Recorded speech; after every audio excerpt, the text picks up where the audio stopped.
Hi, and welcome back to the Growing as a Family podcast. My name is Joel, And I'm Clarice.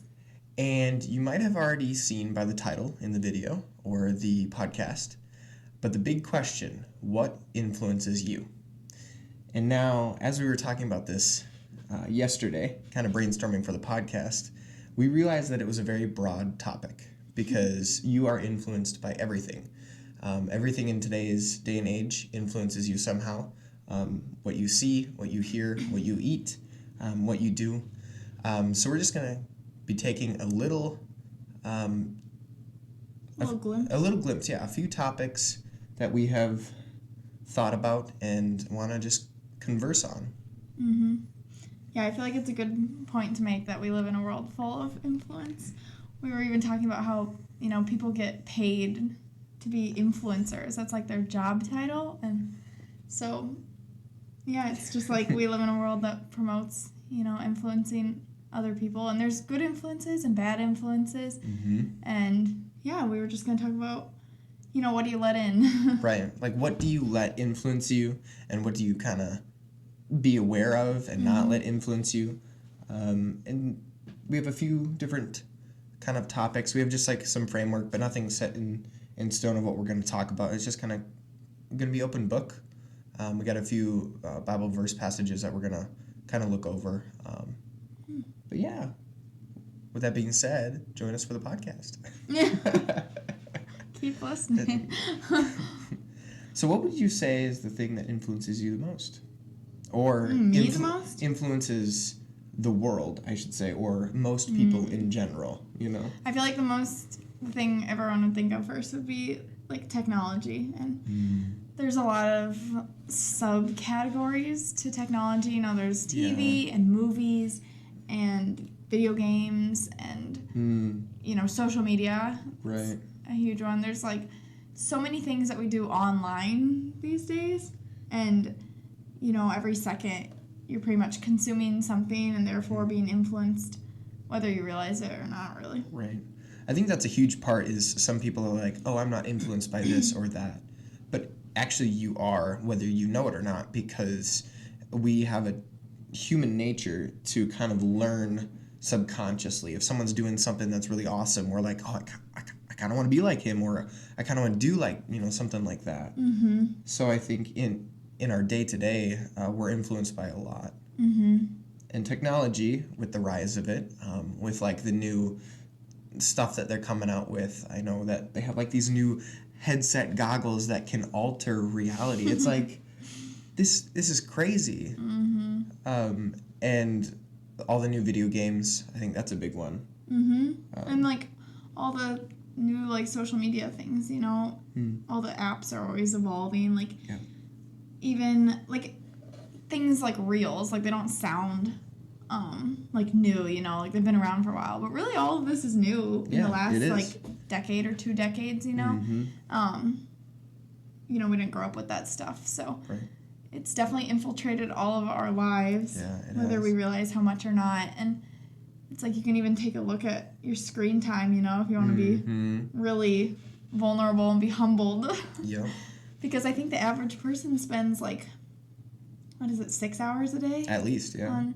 On their phone, and that's crazy. And we're not just sitting there like on the calculator or something. So or calling people every second. Yeah, so you're probably consuming something, and you follow all sorts of different people, celebrities, like I mean, people on Instagram follow like thousands of people sometimes, and so there's always something to look at. Or Facebook. I know Facebook's been around for a long time, and I just keep up with my friends, or I post on about my life, and it's been around for most of my life. Yeah, it's like the dinosaur. Yeah. Social media. Yeah.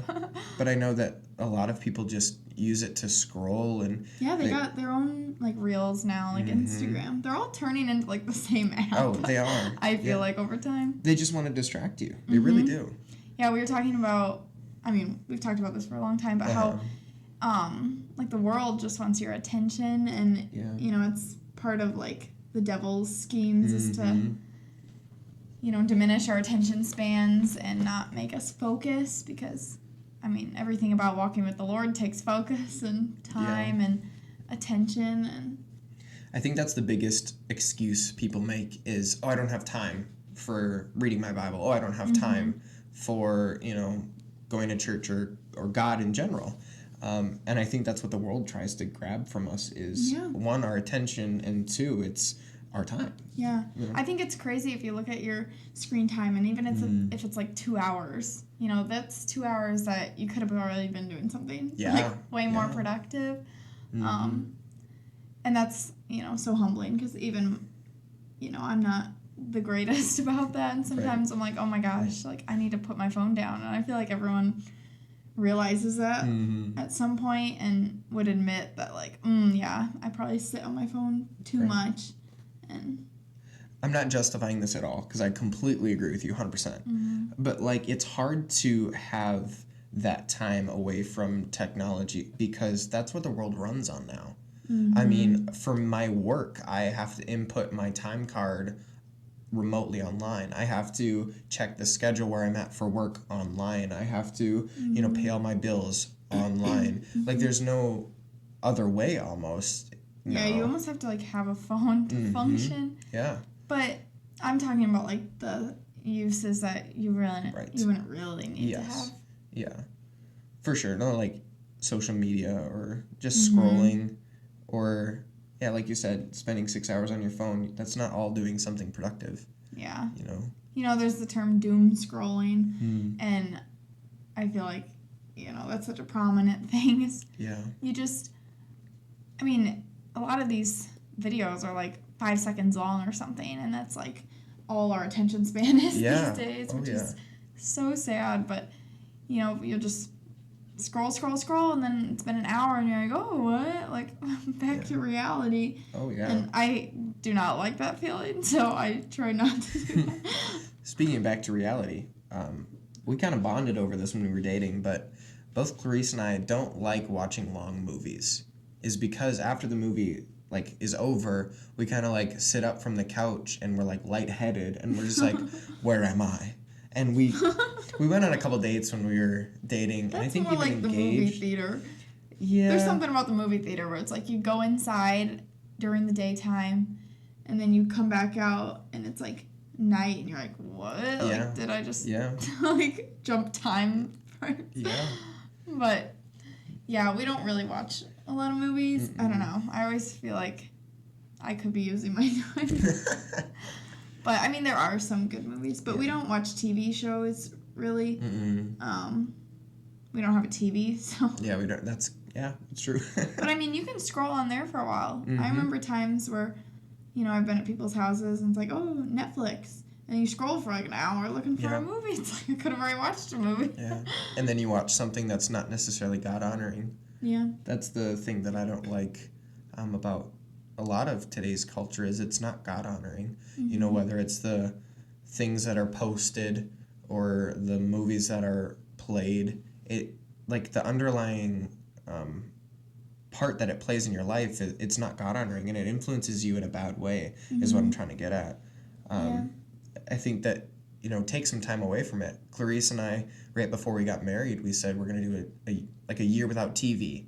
Well, it's been longer than a year, and we don't have a TV still, and I love it because it promotes more time with her, and it doesn't put negative influence in our life in that way where where it's like everything's at a touch of a fingertip. I mean, we still have phones, so you pick and choose, I guess. Right. But yeah, I feel like Hollywood is so corrupt. Oh, yes. And everything that they put out there has like underlying messages, even if you don't really realize it. Yeah.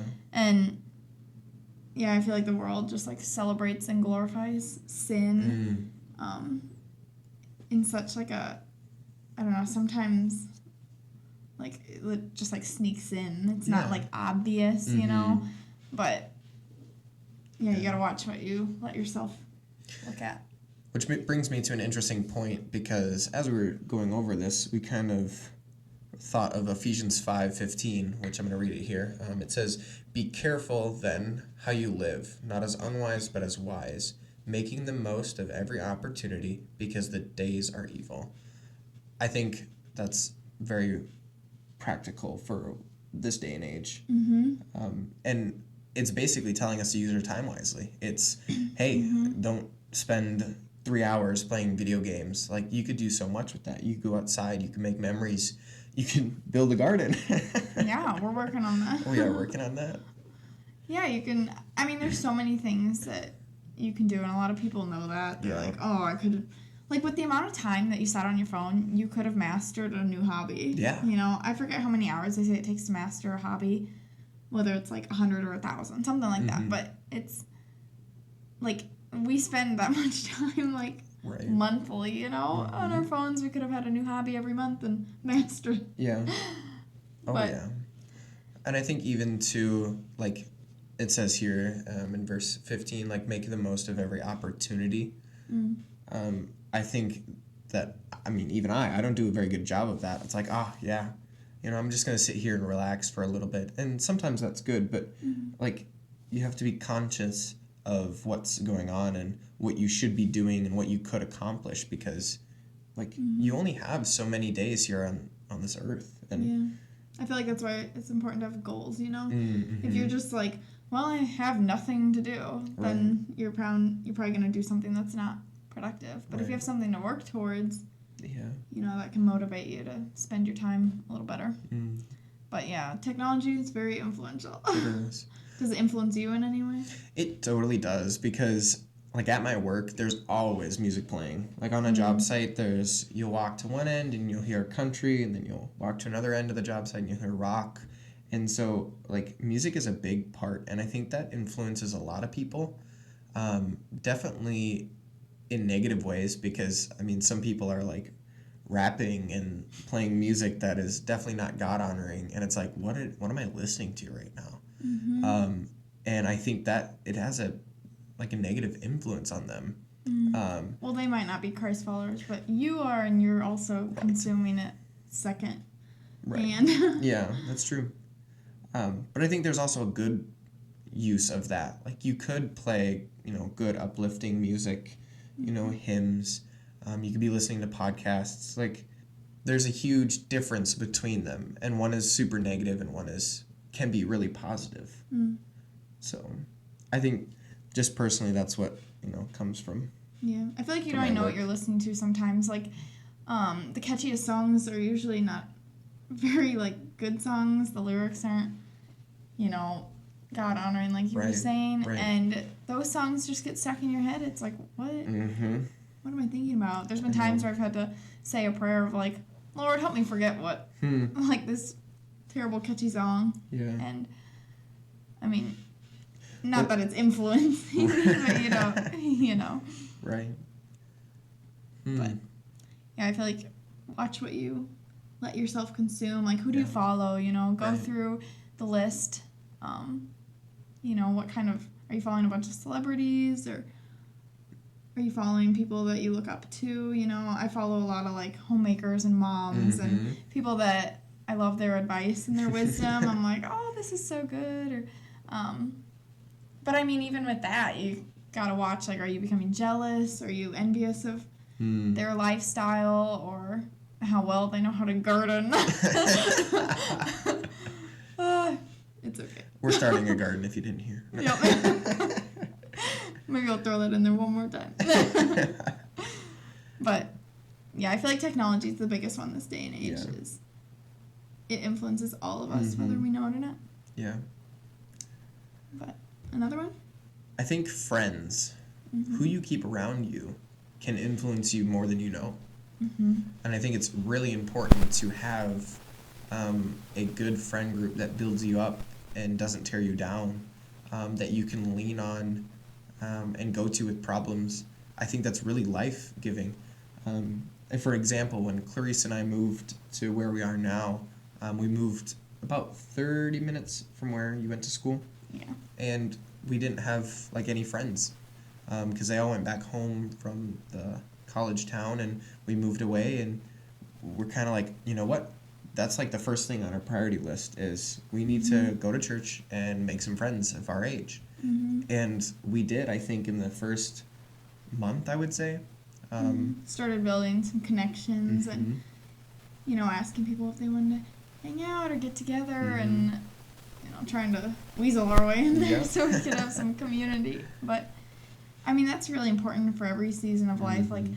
I found, having couple friends was really exciting and Mm-hmm. helpful to even us as we were Oh, yeah. newlyweds. And then as I've become a mom, like, it's even more, like, beneficial, honestly, of, like, having mom friends to, and I don't know, build you up and walk with you in your Mhm. motherhood.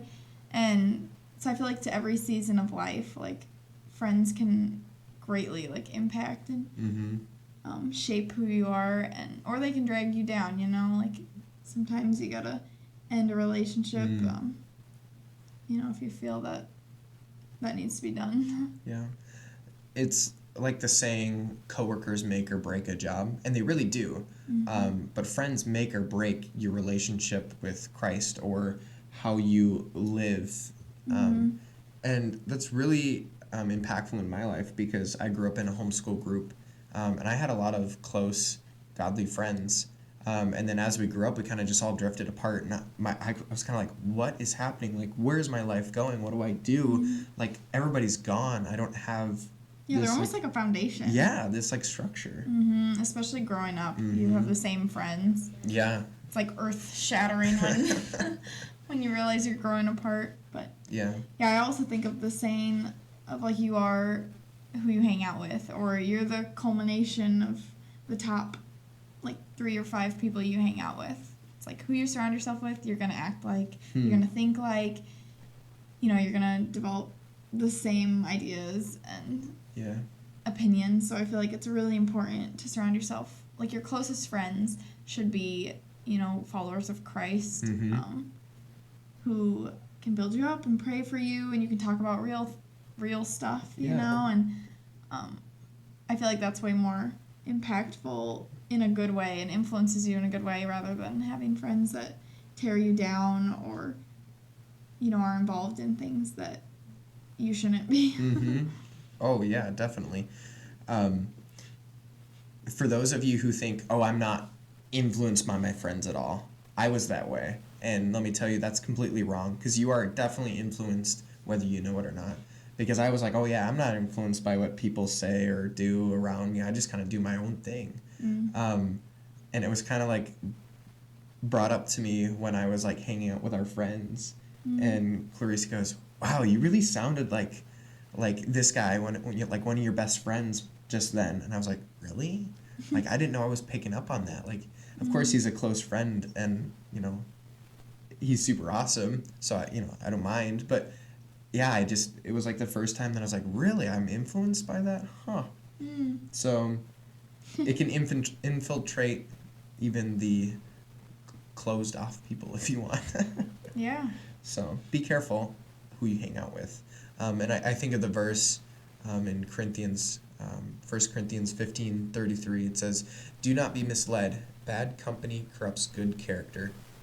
Come back to your senses as you ought and stop sinning, for there are some who are ignorant of God. And I think of that verse too, when you're just hanging out with some people who aren't necessarily building you up. Just be careful because it really does corrupt your character. I feel like gossip is, like, a huge thing that you can be led into, especially with, like, girl friends. I mean, I feel like guys talk a lot of, like, smack about other people, if you will. Like, I mean, that's not God honoring either. Right. Like, some of the stories you have, but a lot of girls, they feel like gossip is, like, a way they connect, or I don't know, they just feel like they matter, or Right. you know what I'm getting at, like they belong because they have all the tea to spill or something. And I mean, that's just influencing you in a bad way. The Bible calls us to not gossip, to watch our tongues, to speak about things that honor God. And yeah, there's just a lot of, like, even Proverbs on what you talk about, and watching your tongue. And yeah, I feel like it also, coming from a man standpoint, it corrupts your integrity. I know for me as a man, I like to be above reproach, and I like to be known as the person with integrity. And so if I'm hanging out with like the wrong crowd and someone starts saying like, "Oh, is he like getting into something he shouldn't? Is he like, doing drugs?" Like I don't even want to put myself in that position because I feel like then it'll compromise who I am and my character. So, Yeah. yeah. I think that's a huge part of influence, just because like your friends are around you the most and they know you hopefully the best, other than your spouse or your family. But they're really close to you, so they can have a lot of influence on you. Yeah, for sure. Yeah. And they can, if you surround yourself with people you look up to, then, they call you to a higher standard. And, I mean, it's just a great, a great thing to build each other up and walk with each other. So, choose your friends wisely. Choose them wisely. Matthew 6:19 says, "Do not store up for yourselves treasures on earth, where moth and rust destroy, and where thieves break in and steal." I think the next one definitely is money. I think money influences us a lot, and we hear the money talks, whether we're at church or even just when we're at the store, like, yeah, like you can buy this and you can save a kid, give me $1 but like, you know what I'm saying? Do you want to round up your money? Yeah, like when you're at Goodwill, do you want to round up to save these? Like, your money has so much influence, but also like your money influences you, if that makes any sense. Because if you have a lot of money, you don't think too much about going to work. But if you don't have a lot of money, then you're going to work for that money so you can have a lot of money to one day not worry about money. And so, like, our whole life is wrapped around money and trying to make it in the real world and trying to provide for our family. It just has so much influence, even, like, on what we buy. And so I just think of the verse in, Matthew 6:19. It's, earth is not our final place. It's, we're not supposed to store up treasures here. Like, eternity is going to come faster than we know, and that's it. Earthly treasures don't hold any weight in heaven. And so I think that's a mentality to have, especially when you're making money an idol in your life. Yeah. Amen. Yeah, there's a lot of glorifying consumerism and materialism. Like, what do you own? Do you have the best car, the best house, the best looking clothes? And, I mean, that's all driven by, how much money you have. And Right, so right. people, like, oh, if I only had this much money, I could get this. Or, they'll just spend, like, frivolously. And I feel like, the Bible doesn't, like, it's not short on information about money. And, Right. because God knows that's a big part of our life and how we're supposed to steward our money well. We're not just supposed to give it all up and Right. Or squander it. Yeah. So I feel like you have to steward it well. Yeah. Another verse that I think of is right in the same passage in Matthew. It says, "No one can serve two masters. Either he will hate the one and love the other, or he will be devoted to the one and despise the other. You cannot serve both God and money."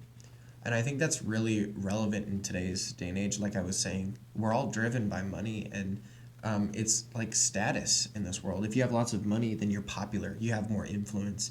And if you don't have enough money, then you can't make it in the real world. You can't have, food on the table, etc.